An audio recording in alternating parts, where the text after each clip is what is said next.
નમસ્કાર, હું આસ્થા તિવારી અને ગુજરાતની વાત પ્રોગ્રામમાં તમારું સ્વાગત કરું છું।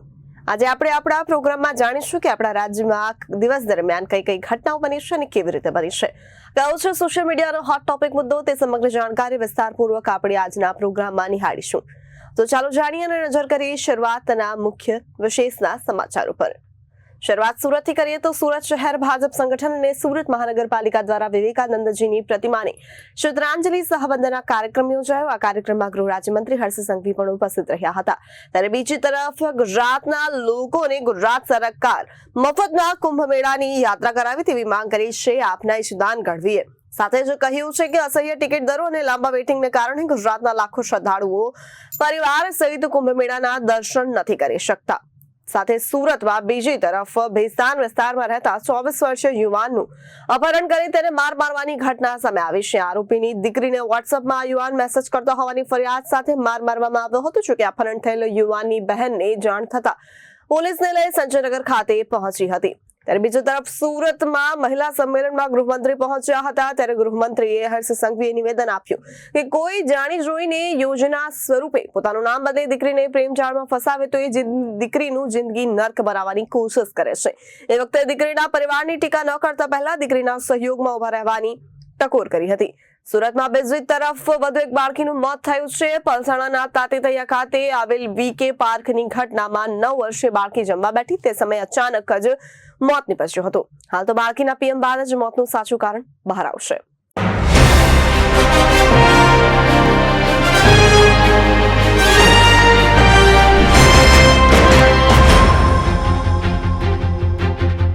સ્વામી વિવેકાનંદ જન્મ જયંતિ અવસરે સુરતના દયાળજી ભાગ ખાતે યોજાયો કાર્યક્રમ। શહેર ભાજપ સંગઠન અને ગુજરાત મહાનગરપાલિકા દ્વારા વિવેકાનંદની પ્રતિમાને શ્રદ્ધાંજલિ સહવંદના કાર્યક્રમ યોજાયો। આ કાર્યક્રમમાં ગુજરાતના ગૃહમંત્રી હર્ષ સંઘવી પણ ઉપસ્થિત રહ્યા હતા। તેમની સાથે શહેરના mayor Dakshesh Mavani, standing chairman Rajan Patel, શહેર ભાજપ અધ્યક્ષ નિરંજન પટેલ, ઝાંઝમેરા તેમજ સાંસદ મુકેશ દલાલ પણ ઉપસ્થિત રહ્યા હતા। સ્વામી વિવેકાનંદ જન્મ જયંતિ અવસરે સુરતના દયાળજી બાગ ખાતેથી યોજાયો કાર્યક્રમ। સુરત શહેર ભાજપ સંગઠન અને સુરત મહાનગરપાલિકા દ્વારા વિવેકાનંદજીની પ્રતિમાને શ્રદ્ધાંજલિ સહવંદના કાર્યક્રમ યોજાયો। આ કાર્યક્રમમાં ગૃહ રાજ્યમંત્રી હર્ષ સંઘવી ઉપસ્થિત રહ્યા। તેમની સાથે જ શહેરના mayor Dakshesh Mavani, standing chairman Rajan Patel, શહેર ભાજપ અધ્યક્ષ નિરંજન ઝાંઝમેરા તેમજ સાંસદ મુકેશ દલાલ પણ ઉપસ્થિત રહ્યા। ગૃહ રાજ્યમંત્રી હર્ષ સંઘવી સાહેબે કાર્યક્રમમાં ઉપસ્થિત રહેલા મહાનુભાવોને સ્વામી વિવેકાનંદની પ્રતિમાની શ્રદ્ધાંજલિ અર્પણ કરી। ગૃહ રાજ્યમંત્રી હર્ષ સંઘવીએ યુવાનોને યુવા દિવસની શુભકામના પાઠવી। ગૃહ રાજ્યમંત્રી હર્ષ સંઘવીએ યુવાનો માટે સંદેશ આપ્યો। વડાપ્રધાન નરેન્દ્ર મોદીએ આજના દિવસે નવી દિલ્હી ખાતે યુવાનો માટે મોટું પ્લેટફોર્મ પણ આપ્યું છે। આ પ્લેટફોર્મના માધ્યમથી યુવાનોની રાજનીતિની ફિલ્ડ કે પછી અન્ય કોઈ ફિલ્ડમાં પણ રબળતા પ્રાપ્ત થશે। સ્વામી વિવેકાનંદજીના જીવનમાંથી અને તેમના અનેક વાતોમાંથી દેશના લાખો કરોડો યુવાનોએ જીવનમાં વિચાર્યું હોય તે મહેનતથી પ્રાપ્ત કર્યું છે। યુવા દિવસની આજે સૌ યુવાઓને ખૂબ ખૂબ શુભકામનાઓ। આજે સ્વામી વિવેકાનંદજીની જન્મ જયંતિ નિમિત્તે દેશભરમાં આજનો દિવસ એ યુવા દિવસ તરીકે ઉજવાઈ રહ્યો છે અને આ યુવા દિવસના નિમિત્તે આજે ખાસ કરીને દિલ્હી ખાતે જે યુવાઓ માટે એક નવું પ્લેટફોર્મ દેશના લોકપ્રિય પ્રધાનમંત્રી આદરણીય શ્રી નરેન્દ્રભાઈ મોદીએ આપ્યું છે, તેના માધ્યમથી હજારો યુવાઓને રાજનીતિ હોય કે એમના જીવનમાં જે કોઈ ફિલ્ડ હોય એ ફિલ્ડમાં સફળતા પ્રાપ્ત કરવાનું પ્રોત્સાહન પૂરું પાડવા માટેનું એક ખૂબ જ મોટું સ્ટેજ પુરવાર થશે। સ્વામી વિવેકાનંદજીને વંદન નમન અને એમના જીવનમાંથી અને એમની અનેક વાતોમાંથી અને ખાસ કરીને એમના વિચારો થકી આ દેશના લાખો કરોડો યુવાઓએ જે જીવનમાં વિચાર્યું હોય એ મહેનતથી પ્રાપ્ત કર્યું છે। આજે સ્વામી વિવેકાનંદજીની જન્મ જયંતિ નિમિત્તે સુરત મહાનગર ભારતીય જનતા પાર્ટી ચૂંટાયેલા સૌ પ્રતિનિધિ મહાનગરપાલિકાની ટીમ દ્વારા પૂજ્ય સ્વામી વિવેકાનંદજીની મૂર્તિ પર આજે ખાસ કરીને અહીંયા પ્રતિમા પર પૂજા વંદનાનો કાર્યક્રમ રાખેલો, ત્યાં હાજરી આપવાનો અવસર પ્રાપ્ત થયો. આમ આદમી પાર્ટીના ગુજરાત પ્રદેશ પ્રમુખ ઈસુદાન ગઢવી એક મહત્વપૂર્ણ મુદ્દા પર વિડીયોના માધ્યમથી પોતાની વાત રજૂ કરતા જણાવ્યું છે કે 12 વર્ષ બાદ પ્રયાગરાજમાં કુંભ મેળાનું આયોજન થયું છે. તો હું ગુજરાત સરકારને વિનંતી કરું છું કે ગુજરાતમાંથી જે પણ લોકો કુંભ મેળામાં જવા માંગે છે તે તમામ લોકોને વિનામૂલ્યે મુસાફરી કરાવવાનો લાભ આપે. અમારું માનવું છે કે સ્પેશિયલ ટ્રેન, સ્પેશિયલ બસ અને સ્પેશિયલ ફ્લાઇટ દ્વારા યાત્રાળુઓને કુંભ મેળા સુધી પહોંચાડવામાં આવશે. ગુજરાતના લોકોને ગુજરાત સરકાર મફતમાં કુંભ મેળાની યાત્રા કરાવે તેવી માંગ કરી છે ઈસુદાન ગઢવીએ. અસહ્ય ટિકિટ દર અને લાંબા વેઇટિંગને કારણે ગુજરાતના લાખો શ્રદ્ધાળુઓ પરિવાર સહિત કુંભ મેળાના દર્શન નથી કરી શકતા. ટ્રેનમાં લાંબુ વેઇટિંગ હોવાથી સરકારે સ્પેશિયલ ટ્રેન દોડાવવી જોઈએ તેવું ઈસુદાન ગઢવીએ જણાવ્યું હતું. જરૂર પડે તો ફ્લાઇટ દ્વારા પણ શ્રદ્ધાળુઓને કુંભ મેળામાં મોકલવામાં આવવા જોઈએ. સાથે જ આમ આદમી પાર્ટીના ગુજરાત પ્રદેશ પ્રમુખ ઈસુદાન ગઢવી એક મહત્વપૂર્ણ મુદ્દા પર વિડીયોના માધ્યમથી પોતાની વાત રજૂ કરતા જણાવ્યું કે 12 વર્ષ બાદ પ્રયાગરાજમાં કુંભ મેળાનું આયોજન થયું છે. તો હું ગુજરાત સરકારને વિનંતી કરું છું કે ગુજરાતમાંથી પણ જે લોકો કુંભ મેળામાં જવા માંગે છે તે તમામ લોકોને વિનામૂલ્યે મુસાફરી કરાવવાનો લાભ આપે. અમારું માનવું છે કે સ્પેશિયલ ટ્રેન, સ્પેશિયલ બસ અને સ્પેશિયલ ફ્લાઇટ દ્વારા યાત્રાળુઓને કુંભ મેળામાં પહોંચાડવામાં આવે. હાલ તો સ્પેશિયલ ટ્રેનો સરકાર દોડાવે છે, તેમ છતાં પણ ખૂબ જ લાંબુ વેઇટિંગ હોય છે. પ્રાઇવેટ બસોમાં ખૂબ વધારે ભાવ હોય છે અને પ્લેનની ટિકિટમાં પણ વન વેના 14,000 વસૂલવામાં આવે છે, જેને કારણે પરિવાર સહિત જવા માંગતા લોકો માટે ખૂબ જ મુશ્કેલ છે. અને એક સાથે જવું તો અમારી માંગણી છે કે ગુજરાત સરકાર વિનામૂલ્યે વધુ સ્પેશિયલ ટ્રેન, સ્પેશિયલ બસ અને સ્પેશિયલ ફ્લાઇટ મુકાવે છે. અને કારણે ગુજરાતના 3 લાખથી 10 લાખ શ્રદ્ધાળુઓ જે કુંભ મેળાના દર્શન કરવા માંગે છે તે લોકોને આપણે કુંભ મેળામાં મોકલી શકીએ. આ મામલે મુખ્યમંત્રીએ પોતે ધ્યાન આપે તેવી માંગ છે. હિન્દુઓનું આસ્થાનું કેન્દ્ર એટલે કુંભ મેળો. 12 વર્ષે કુંભ મેળાનું આયોજન થતું હોય છે. ત્યારે પ્રયાગરાજમાં જે કુંભ મેળાનું આયોજન થયું છે, ગુજરાત સરકારને વિનંતી કરું છું કે કેમ નહીં આપણે તીર્થયાત્રાની અંતર્ગત જે લોકો કુંભ મેળામાં જવા માગે છે એમને આપણે વિનામૂલ્યે મુસાફરી કરાવવાનો આપણે લાભ આપીએ. એમના માટે સ્પેશિયલ ટ્રેન મૂકીએ, એના માટે સ્પેશિયલ બસો મૂકીએ અને ફ્લાઇટની પણ અવરજવર વધારે થાય તો કરાવડાવીએ. પણ મારી એક માંગણી છે કે અત્યારે ટ્રેનોમાં સ્પેશિયલ ટ્રેનો દોડાવ્યા છતાં બહુ વેઇટિંગ છે. ઘણા લોકો કુંભમાં જવા માંગે છે. પ્રાઇવેટ બસોમાં ખૂબ મોટા ચાર્જિસ છે. ફ્લાઇટમાં પણ વન વેના 14,000થી વધારે છે. એટલે પરિવાર સહિત જવું મુશ્કેલ છે. ત્યારે 13 જાન્યુઆરીથી જે કુંભ મેળો યોજાઈ રહ્યો છે, ગુજરાત સરકારને મારી નમ્ર વિનંતી છે કે સ્પેશિયલ ટ્રેનો દોડાવડાવીને વિનામૂલ્યે આપણે એટલું તો કરી જ શકીએ. સરકાર ગુજરાતમાંથી જે પણ 3 લાખ કે 5 લાખ કે 10 લાખ શ્રદ્ધાળુ જવા માંગે છે એમનો ખર્ચો, સંપૂર્ણ ખર્ચો એ ગુજરાત સરકાર ઉપાડે અને કુંભ મેળામાં જતા શ્રદ્ધાળુઓને એક આપણે નવા વર્ષ 2025ની અને આ કુંભ મેળો 12 વર્ષે યોજાય છે એની ભેટ આપીએ એવી મારી નમ્ર વિનંતી છે. મુખ્યમંત્રીશ્રીને હું વિનંતી કરું છું કે તમામ જે લોકો જવા માંગતા હોય એમને ત્યાં લઈ જવા અને આવવા માટે, કારણ કે ઘણા લોકો એવા આર્થિક રીતે સમૃદ્ધ નથી પણ જવા માંગે છે.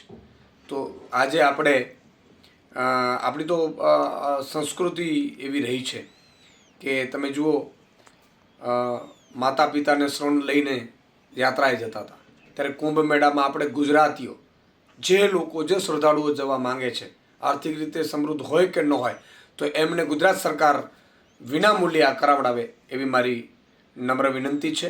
અને મુખ્યમંત્રી શ્રી આ મામલે ધ્યાનમાં લે.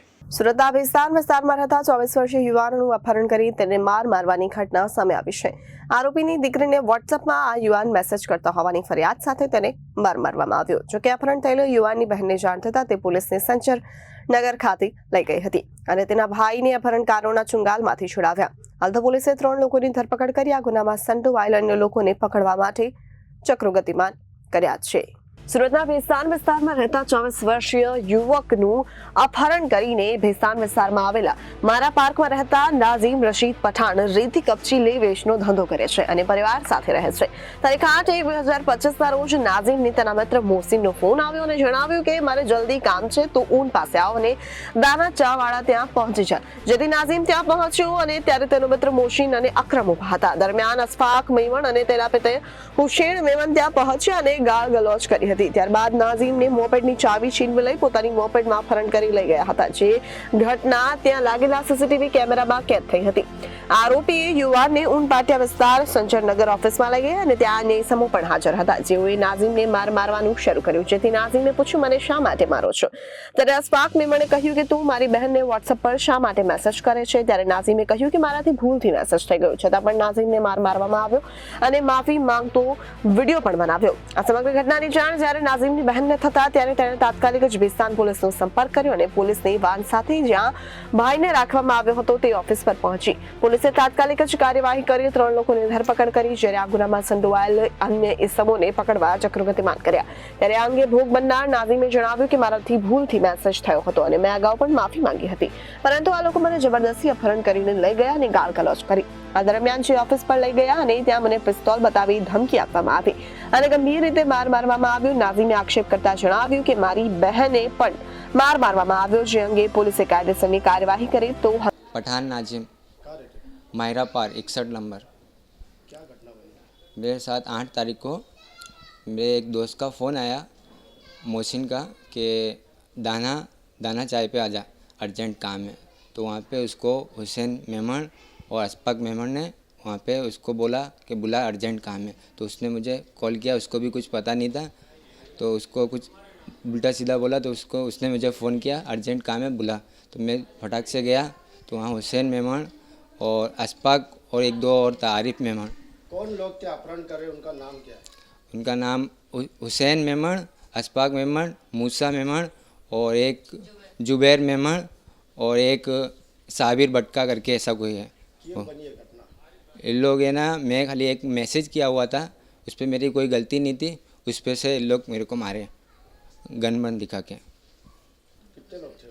उन लोग 7 के 8 लोग थे। क्या क्या वापस आज मेरे को सलिया से, फटके से और पट्टा आता है ना, पट्टे से, और लास्ट में गन दिखा के मारे। कैसे छोड़े लोग? मुझे लास्ट में पीसीआर आई ना, मेरी बहन पीसीआर लेके आई, तब जाके मुझे छोड़ा। क्या चाहते हो आप? मुझे इंसाफ चाहिए भाई। कौन से पुलिस में फरियाद करें? बेस्तान। और कुछ बोला? और मेरे को जब गन रखी ना, तो मेरा पैंट और शर्ट दोनों उतरवा दिया। तो मेरे को उतरवाया, 3 लेडीज़ थी, 3 लेडीज़ को उन्होंने बुलाया था और 3 लेडीज़ से मुझे मरवा रहे थे, और तीनों लेडीज़ ने मुझे मारा। और उन्होंने 3-4 फ़ोन में वीडियो बनाई हुई है, और 4-5 वीडियो बनाई हुई है उनके फ़ोन में, और थप्पड़ वप्पड़ से मारा तीनों लेडीज़ ने, उसने वीडियो बनवाई हुई है। और बाद में वो સુરતમાં મહિલા સંમેલનમાં ગૃહ રાજ્યમંત્રી હર્ષ સંઘવીનું નિવેદન, કોઈ ધારીને જાણી જોઈને યોજના સ્વરૂપે પોતાનું નામ બદલીને દીકરીને પ્રેમ જાળમાં ફસાવી દીકરીની જિંદગીને નર્ક બનાવવાની કોશિશ કરે છે. એ વખતે દીકરીના પરિવારને ટીકા ન કરતા પહેલા દીકરીના સહયોગમાં ઉભા રહેવાની જરૂર છે. સમાજની દીકરીને જો કોઈ આવું લબર, મૂછો, ટપોરી ગમે તેવો વ્યક્તિ સમાજને સમજીને ફસાવી લે, તો સમાજની બધી જ બહેનોએ રાણી લક્ષ્મીબાઈનું સ્વરૂપ ધારણ કરીને પરિવાર સાથે ઉભા રહીને દીકરીને ન્યાય અપાવવો જોઈએ. સુરતમાં મહિલા સંમેલનમાં ગૃહ રાજ્યમંત્રી હર્ષ સંઘવીનું નિવેદન, કોઈ ધારીને જાણી જોઈને યોજના સ્વરૂપે પોતાનું નામ બદલી દીકરીને પ્રેમ જાળમાં ફસાવે તો એ દીકરીનું જિંદગી નર્ક બનાવવાની કોશિશ કરે છે. એ વખતે દીકરીના પરિવારની ટીકા ન કરતા પહેલા દીકરીના સહયોગમાં ઉભા રહેવાની જરૂર છે. સમજીને દીકરીને જો કોઈ લબર, મૂછો, ટપોરી ગમે તેવો વ્યક્તિ સમાજને ફસાવી લે છે, ત્યારે સમાજની બધી બહેનોએ રાણી લક્ષ્મીબાઈનું આપણામાં સ્વરૂપ લાવીને પરિવાર સાથે ઉભા રહીને દીકરીને ન્યાય અપાવવો જોઈએ. સમાજમાં વિચારોને માત્ર બદલાવ લાવવાની જરૂર છે. કોઈ દીકરીની માત્ર નાની મોટી ઘટના ન બને એ ઘટનાની ચર્ચા કરીને પરિવારની હિંમત તોડવાને બદલે દીકરીનો હાથ પકડી નજીકના પોલીસ સ્ટેશનમાં લઈ જઈ ન્યાય અપાવવાનું કામ કરીએ છીએ. ત્યારે સમાજમાં કોઈ પણ દીકરીનું નામ બદલીને પ્રેમ જાળમાં ફસાવી જાય, એમાં આપણે આપણી દીકરીઓની ટીકા કરવા કરતા એ રીતે ચાલીએ કે આપણે સંકલ્પ લેવાની જરૂર છે કે મારા સમાજ, મારા સોસાયટીની દીકરીને જો કોઈ હેરાન કરે કે દીકરીની પરિવારની ટીકાની વાતો બહાર આવે, તેને બદલે પરિવાર જોડે મદદમાં રહીશ એટલું કામ બહેનોએ કરવાનું છે. ઘરમાં ઝાડુ છે કોના કોના ઘરમાં ઝાડુઓ છે? અને ધોકા? પણ બધા આમ જોડથી જેના ઘરમાં ધોકાઓ છે મને કે ધોકા છે, હા પાડો ભાઈ. ધોકા છે? તો જે લોકો સોસાયટીની નીચે બેઠા બેઠા મોડી રાત સુધી જો માવો ખાઈ ખાઈને પિચકારી મારે ને,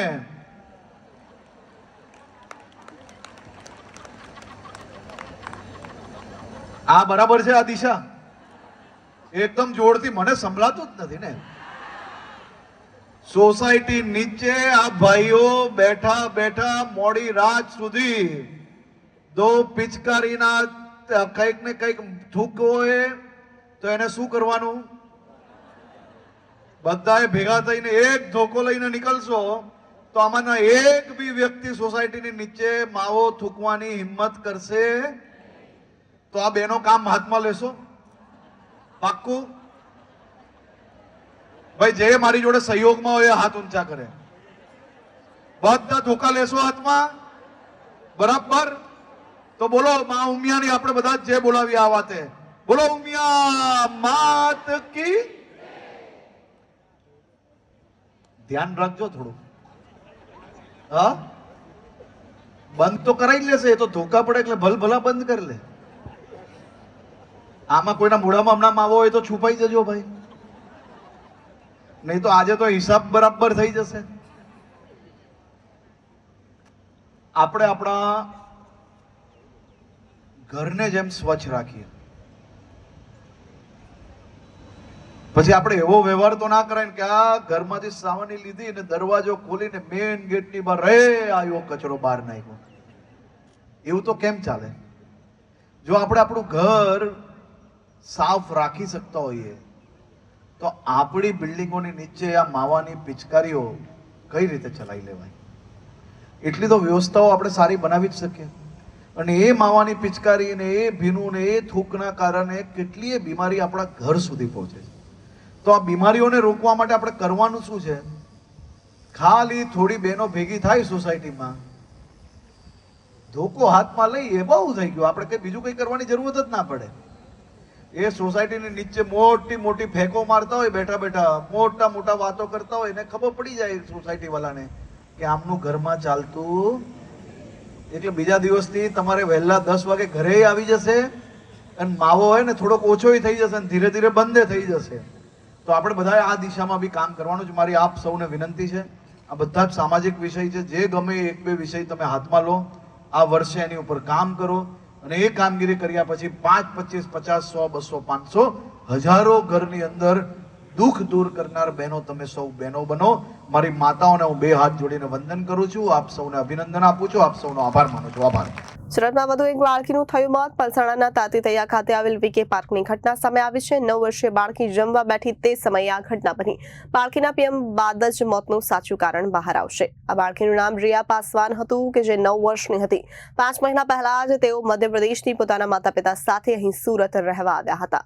સુરતમાં વધુ એક બાળકીનું થયું મોત. પલસાણાના તાતીતૈયા ખાતે આવેલ વીકે પાર્કની ઘટના સામે આવી છે. બાળકીના પીએમ બાદ મોતનું સાચું કારણ બહાર આવશે. 9 વર્ષીય બાળકી જમવા બેઠી હતી તે સમયે આ ઘટના બની. બાળકીના પીએમ બાદ મોતનું સાચું કારણ બહાર આવશે. રિયા પાસવાન નામની બાળકીનું થયું હતું મોત. મોતને લઈને પરિવારજનોમાં શોકની લાગણી જોવા મળી છે. 5 મહિના પહેલા જ મધ્યપ્રદેશથી પોતાના માતા પિતા સાથે રહેવા માટે આવી હતી બાળકી. સુરત જિલ્લાની અંદર વધુ એક બાળકીની મોતની ઘટના સામે આવી છે. જે ચોક્કસ પ્રમાણે વાત કરીએ તો પલસાણાના તાતીતૈયા ખાતે આવેલ વીકે પાર્કની અંદર એક બાળકીની સમગ્ર ઘટના સામે આવી છે. એમના પિતા આપણી સાથે છે, એમની સાથે વાત કરીશું. કઈ રીતની ઘટના છે, સમગ્ર ઘટના શું છે, કઈ રીતના વિગત બની હતી? तुलसी आस्था अपना वो बता रहा था ना, मैं बाइप हॉस्पिटल फोन किया था यहाँ से। कौन सा विस्तार है, कौन सी जगह? ये ताता तैया बीके पार्क है। कैसे घटना बनी है, किस तरीके हाँ? घटना कैसे बनी? घटना अपना मैं 11:30 बजे कंपनी से आया, इसको लेके गया औरत को डॉक्टर के पास। डॉक्टर का तो आधा घंटा वहाँ, यानी 12 बज गया था आते आते। जैसे दरवाज़ा खोला तो अंदर गए रूम में, लड़की को देखा कि इधर सोई हुई है, थाली इधर पड़ी हुई है खाना का, आधा खाना खाई आधा छोड़ दिया, पड़ी हुई थी। तो मैं उसको हिलाया, बेटा क्या हुआ, क्या नहीं उठ रही थी। फिर मैं सोसाइटी वालों को बुलाया तो लेडीज देखी तो बेटा बोले कि इनको हॉस्पिटल लेके जाओ, अभी नस चालू है, लगता है ठंड लग गई है, इसको बेहोश हो गई है। ले जाते फिर वो हॉस्पिटल में पहुंचा, वहाँ संजीवनी में अपने में वहाँ दिखाया, डॉक्टर देखा तो बोला खत्म हो गई। ये लड़की कितने टाइम के लिए आपके पास आई थी, कितने साल की? 9 साल की, क्या नाम है? रिया कुमारी। नॉर्मली हादसा हुआ या कुछ शंकास्पद लग रहा है? कम सुनता हूँ थोड़ा।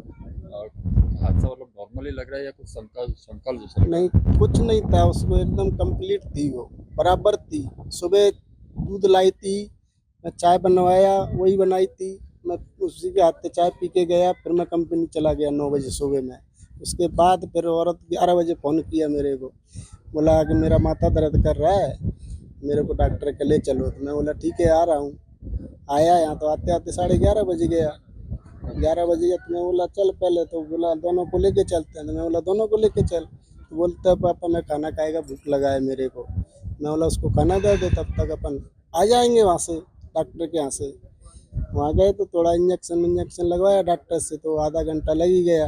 आए दरवाज़ा खोला तो थाली जहाँ रखी थी वहीं रखी थी, आधा खाना था उसमें, लड़की यहाँ लेटी हुई थी। फिर मैं सोसाइटी वालों को उसको ला के देखा, फिर सोसाइटी वालों को बुलाया, मेरी समझ में नहीं आ रहा था। बुला के उनको बोला तो वो लेडीज बोली उनका हाथ पाथ देखा होगा, तो बोला नस चल रहा है, इसको हॉस्पिटल लेके जाओ। तो रिक्शा से हॉस्पिटल में लेके गया मैं। कोई 108 पर फ़ोन लगाया था तो बिजी बता रहा था, लग नहीं रहा था फ़ोन।